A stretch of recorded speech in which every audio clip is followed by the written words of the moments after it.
I've been a fan of the manga Land of the Lustrous for a while now, and after being told by a friend that they really liked the anime, I asked, cool, what part does it get to? And then they fell into a wood chipper and died, so I guess we'll never know. Anyway, I decided to watch the anime, and it was pretty good. As a bit of foreshadowing, the anime opens up on Cinnabar, who's important later on in the episode, and I'll explain more about her, him, them? The Lustrous don't have sexes. As far as they identify gender-wise, gems in the same family have nicknames for each other, such as the diamonds, who sometimes use... However, I don't know Japanese, and based on how the manga translates these lines and their translation notes, it's a fairly androgynous way to refer to a sibling. So as much as I want to refer to the Lustrous as females, there isn't any definitive answer for most of them as to whether or not they actually identify as female or male, which makes sense.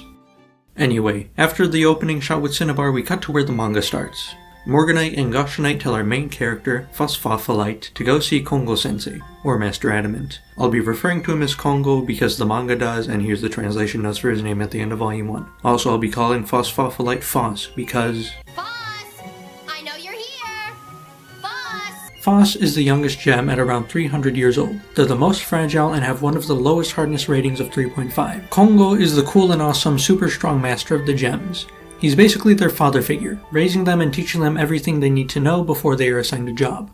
Because Phos is uniquely fragile and relatively young, they don't have the experience or endurance necessary for most jobs. Fortunately, Kongo is able to come up with a job perfectly suited for her. However, they have to put a pause on that because Phos remembered something. Oh, Sensei. I just saw Morga and Gauche a little while ago. They said that they saw one of the Lunarian sunspots. But since it was small, they both decided... Sensei? The jobs that a majority of gems occupy is patrolling for and fighting Lunarians, who are these angelic beings who come from sunspots and attempt to capture gems. They vary in strength, and the duty of most gems is to inform Kongo when a sunspot appears so that he or a stronger gem can dispatch them. Morgan and Goshen end up losing against a Lunarian with never-before-seen weapons made from a gem they succeeded in capturing not too long ago. But before they can be taken to the moon, Kongo shows off another reason why the gems respect him so much.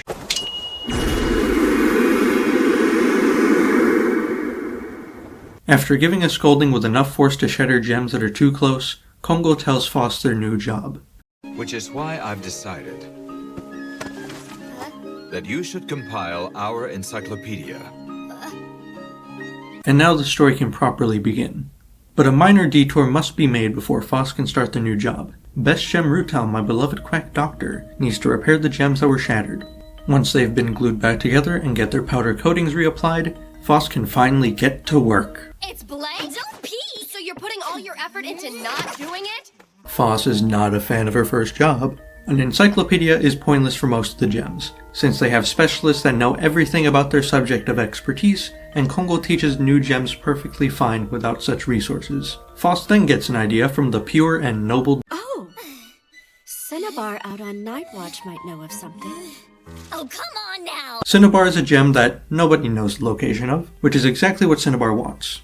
They're a gem full of mercury, which is a metal dangerous even to the immortal Lustrous. Because they don't have full control over this substance that's dangerous to nearly everything around them, they isolate themselves where no other gem goes in order to protect everyone else.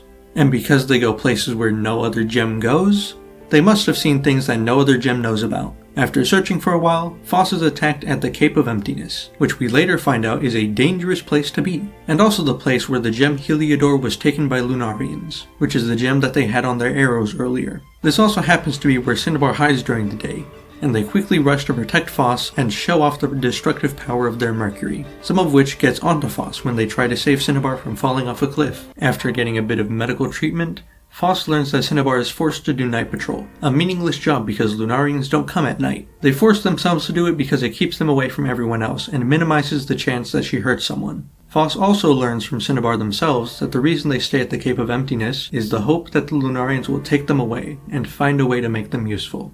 At that moment, Phos finds a reason to be excited about her job. Not a sudden burst of inspiration to write about random plants in the ground, but instead to do good for their fellow gem. Fine. Well, I'm going to find you something better than a night watch. Something that only you can do. So just don't go and give up on me.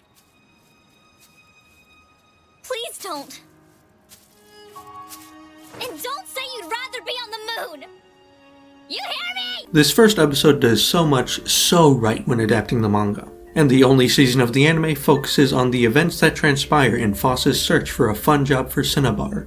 Unfortunately, it seems like the rest of the manga won't be getting adapted anytime soon, but what it does do is great. If you've watched it and liked it, the final episode adapts a few chapters from Volume 5. So start by reading all of Volume 5 first, because an important character is introduced and skipped over in the anime.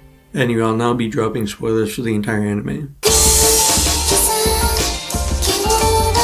The entire single season of this anime takes place over more or less the span of a year, during which Foss undergoes many changes both physically and mentally. These changes tie into the overarching theme of the manga that I won't be talking about. I'm only covering the anime right now, but it's still very relevant to the main conflict of the beginning arc, Foss being perfect for her job.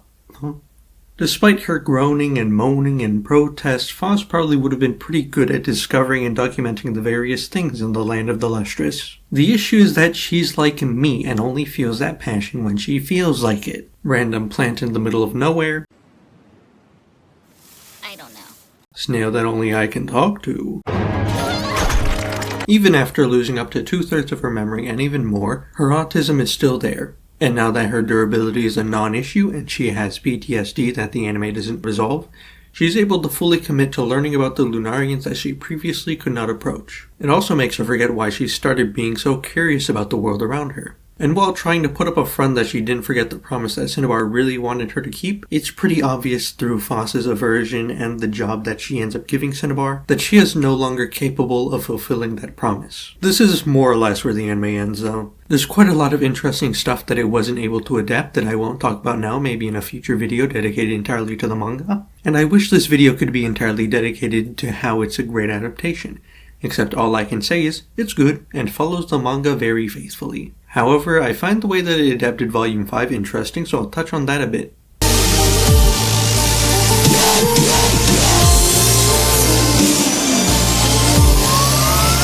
Chapters 29 and 31 are the only chapters that were one-to-one adapted in episode 12. These are the chapters with Podparaska and Foss studying about Lunarians. Chapter 30 only cuts out the small portion where Bort and Zircon start their first fight together, and in Chapter 32, Foss gets saved by the Amethyst twins, which was changed to Cinnabar so that they could skip introducing Ghost, skip the triple sunspots, skip Foss learning more about Congo, skip Foss realizing that she found a new job for Cinnabar, and picks back up at the first bit of Chapter 36, the final chapter of the volume. While not perfect, the anime does make the transition from chapter 32 to 36 very seamless. While it seems like they just skipped some meandering, what Foss learns about Congo only makes her more unsure and desperate to learn what the truth behind his relationship with the Lunarians is. The meandering between her first time talking to a Lunarian introduces Ghost, who then allows Foss to learn another one of Congo's secrets. And her doubts about Congo are what make her approach Cinnabar for an alternative perspective, which is the job that she gives Cinnabar. Ghost is also the next gem that Foss teams up with, so learning about them is very important, especially since Ghost becomes one of the most important gems in the story. But that's getting ahead of myself, which I already was, since I'm talking about the manga and not just the anime. I guess that's also all I have to say for now about this superb adaptation. Like, subscribe, and all that. I might make a better video next time, who knows.